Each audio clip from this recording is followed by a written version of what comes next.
PGRS కార్యక్రమంలో అందిన అర్జీలను క్షుణ్ణంగా పరిశీలించి నాణ్యతతో పరిష్కరించాలని జిల్లా కలెక్టర్ ఎంఎన్ హరేంద్ర ప్రసాద్ అధికారులను ఆదేశించారు. జిల్లా స్థాయి పీజీఆర్ఎస్ కార్యక్రమం, రెవెన్యూ క్లినిక్ కార్యక్రమాలు సోమవారం కాకినాడ కలెక్టరేట్ వివేకానంద హాల్లో జరిగాయి. కార్యక్రమంలో జిల్లా collector Harendra Prasad, ZPCO Lakshmanarao, BC corporation ED A Srinivasarao, DRDA PD Srinivasarao, CPO P Trinath, DLDO Vasudevarao తదితర అధికారులతో కలిసి హాజరై జిల్లా చుట్టుపక్కల నుంచి వచ్చిన ప్రజల నుంచి వినతులు, అర్జీలు స్వీకరించారు.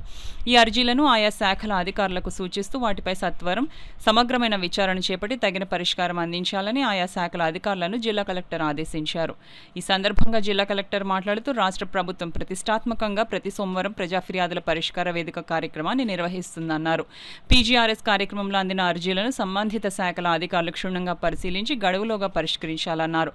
ఆయా ప్రజా సమస్యలపై స్పష్టమైన నివేదిక అర్జీదారులకు ఇవ్వాలని ఆదేశించారు. అర్జీలు పరిష్కార పురోగతిని ఎప్పటికప్పుడు ఆన్లైన్లో నమోదు చేయాలని జిల్లా కలెక్టర్ సూచించారు.